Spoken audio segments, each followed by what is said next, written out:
an email. The second part of the program, we'll be looking at real estate sector, real estate investment in Nigeria. They do say that, investing in real estate is for the rich. But what are the options and what are the opportunities for you out there watching? Dr. Stephen Akitayo will be joining me also within the program. He is the Managing Director at GTEX Holding. So the show promises to be interesting. Don't touch that dial. Let's quickly take this break. And when we return from the break, my first guest will be joining me.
Here's a new and refreshing offer for our esteemed audience across the globe. The new AIT Cloud TV is an online streaming service that offers you attractive opportunities to view our rich, exciting, and entertaining programs anytime, anywhere. AIT Cloud TV is available on the web on www.ait.app, Apple TV, Amazon Fire TV, Roku, and Android TV. You can also download the mobile app from the Google Play Store or the Apple App Store. Simply connect to the internet, download the app, register, and watch live or catch up on unlimited hours of exciting shows. AIT Cloud TV. TV on the go.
Dr. Franklin Ongu is joining me right now. He's the Director of Public Sector Initiative, Lagos Business School.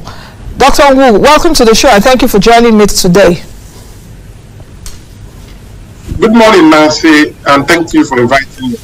Okay, let's shoot. The National Bureau of Statistics launched a few days ago its most extensive measure of multidimensional poverty in Nigeria. As you can see right there on the screen, it gave us an alarming figure of 133 million Nigerians are poor, meaning that 2 out of every 3 Nigerians are poor. When we saw that data, that's the compilation of information that was given by the NBS and its partners, what was your thinking? What was your, how did you feel about it in just less than a minute? Then we go into the nitty-gritty. Of course, I felt very sad with the situation, and my sadness comes more with looking at the potentials we have in Nigeria and what we can do easily to reduce this kind of alarming poverty, and also what the federal government can do, and also what the state governments can do. So it's quite sad, it's quite unfortunate that we are having this kind of situation in Nigeria, even when we have one of the best potentials to be among the top performing countries in the world. So it's quite unfortunate. How unfortunate is it, especially if we take a look at the potentials which you mentioned earlier in different states in Nigeria? Sokoto State, for instance, ranked 91%, the highest so far. We know that Sokoto State is endowed with a lot of even natural mineral resources. You also have Bayelsa. A lot of people were surprised that Bayelsa is found among the top states out there. So how unfortunate is this? That's the A part of the question. Then the B part of the question is these states which poverty, which we saw the ranking in 80%, 90%, and even up to 30 and 40%. Do you think that the governors of those states should be ashamed of these numbers? Of course, there is no state in Nigeria that is not, in terms of what they have, in terms of what they can do, to turn the state around. So you mentioned Sokoto State. Just as in Sokoto, so it is in Plateau, so it is in Enugu, so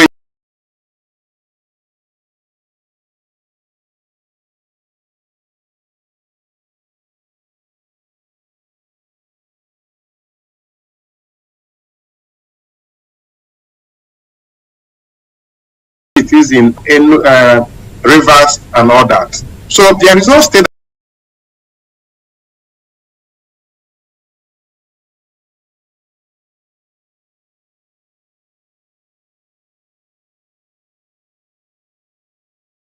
that is not viable. What is going on in Nigeria is clear.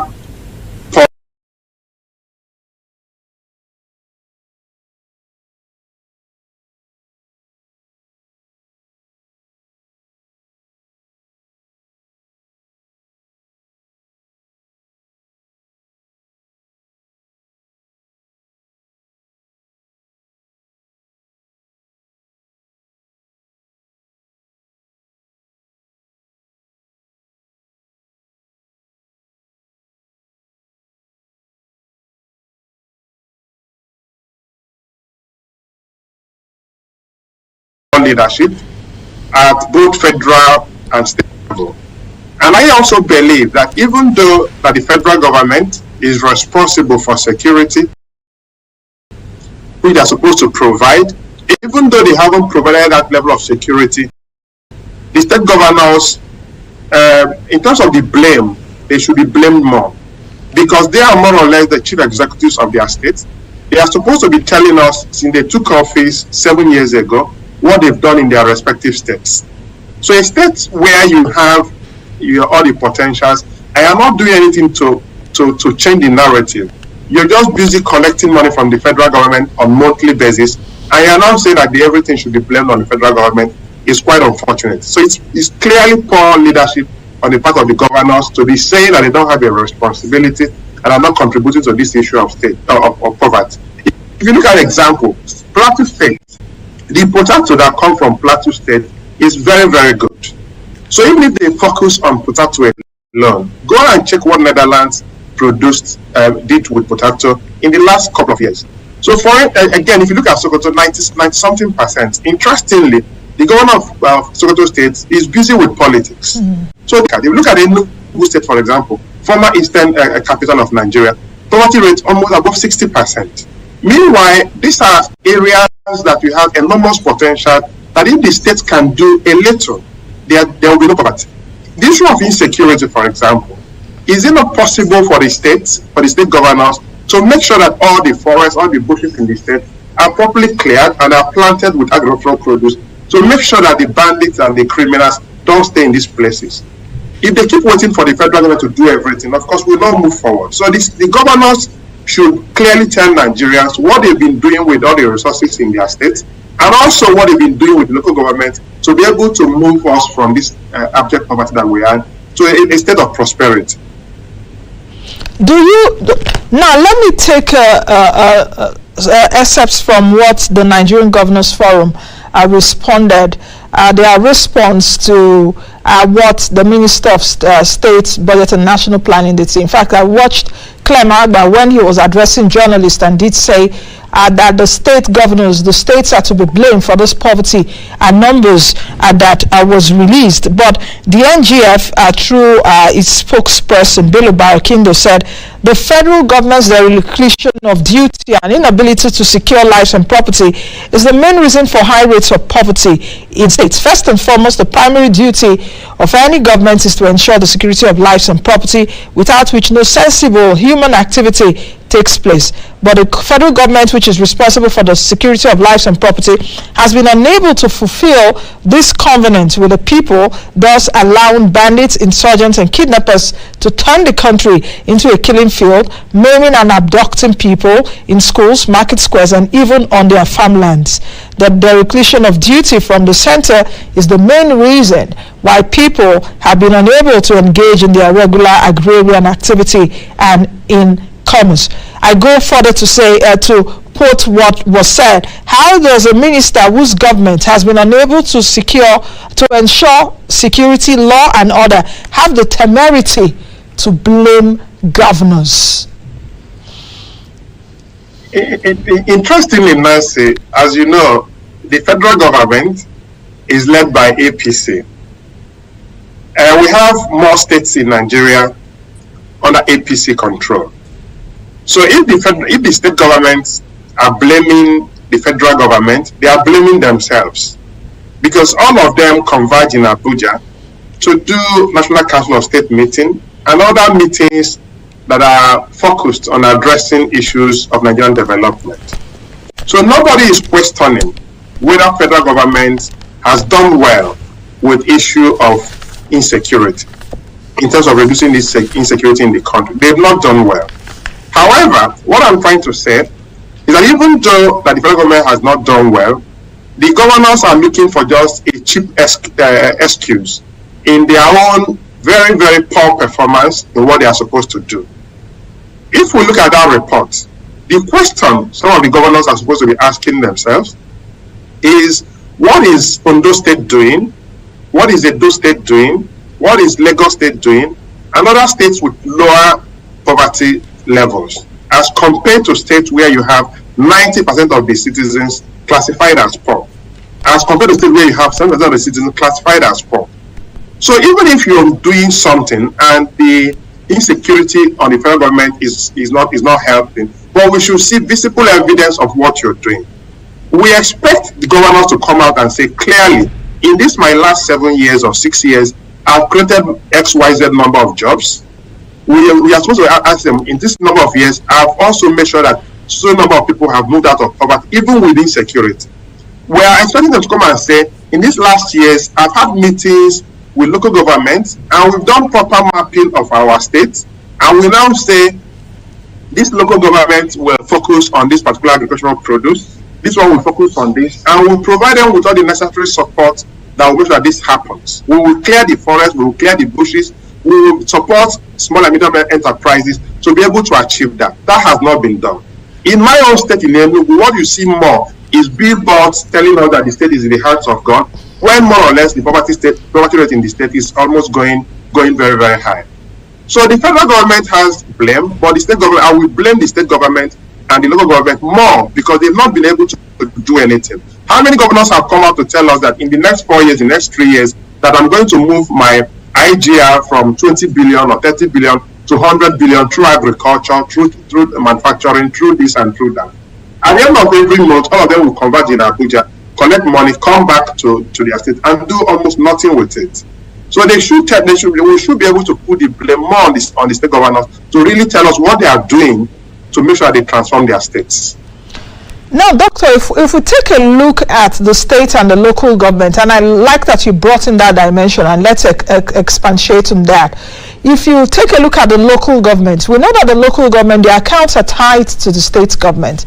Is that why you are also blaming the state governors more? And what does it really say for the local government autonomy, that let the local government handle their accounts? As we have it now, I think in our revenue generation, the revenue sharing formula, rather, not revenue generation, perhaps we'll see that in years to come. But we know that the federal government, according to our FAC, gets monthly allocation formula, gets about 52%, the states gets about 26.7%, the local government gets 20.6%, though RAMFAC or the federal government is thinking of reviewing that formula. Do you think that this really gives credence right now to local government autonomy? Because if you even take a look at the report, a lot of rural people are poor.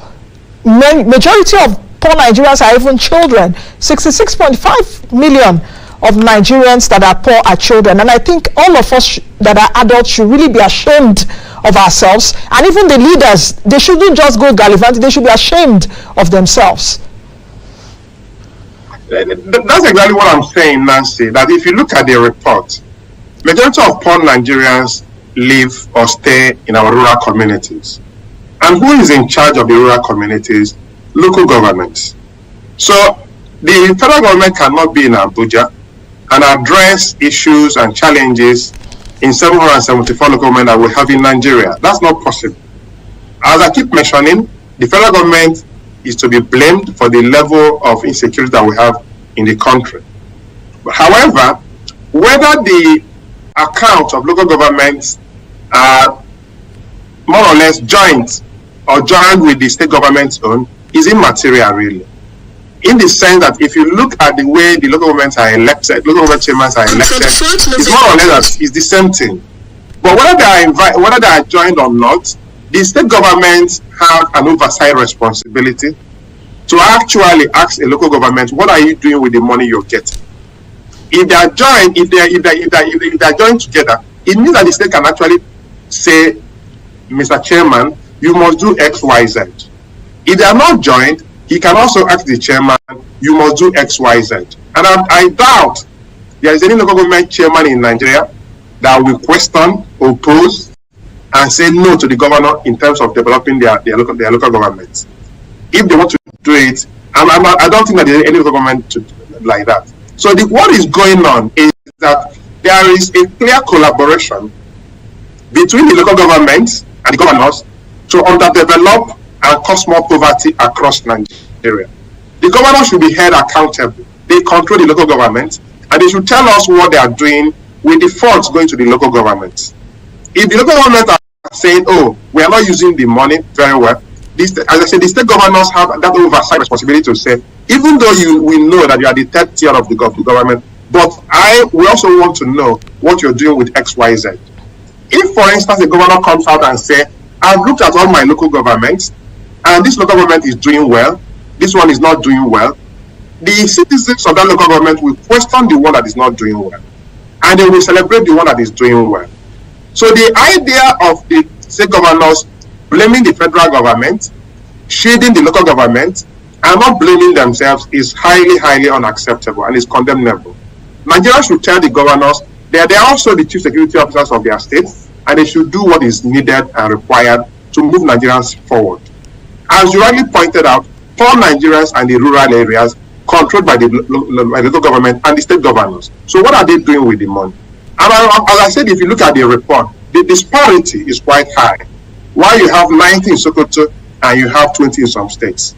Why? What is going on? That's what we are supposed to be asking.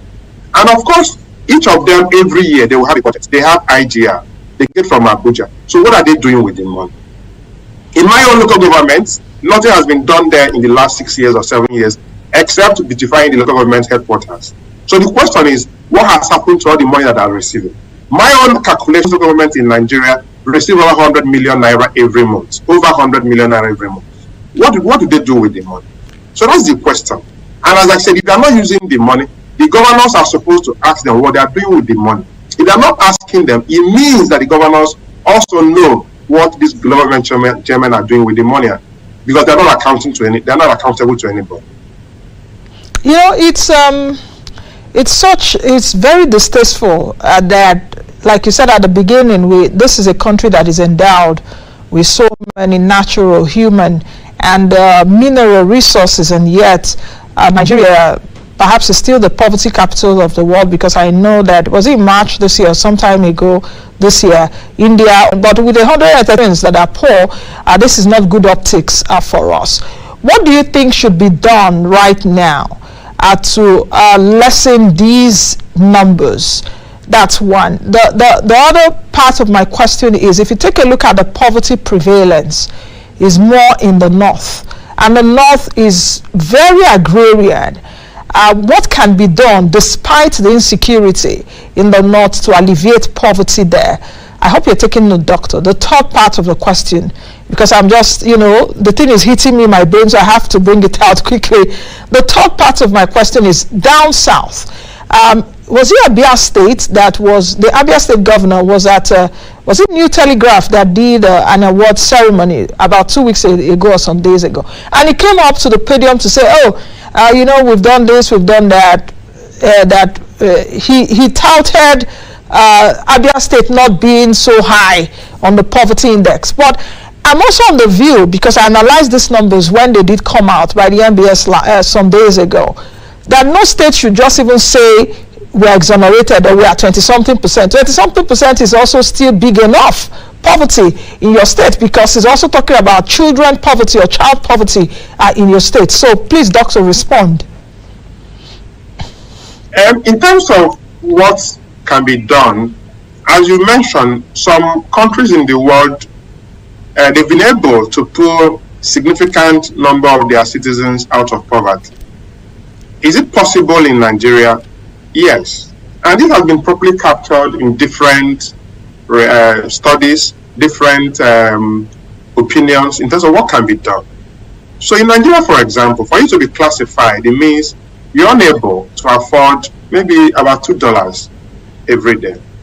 So, and of course, to even address the issue of poverty, you look at the issue of health, you look at the issue of education, and you also look at the issue of income. So what can we do to address these key issues?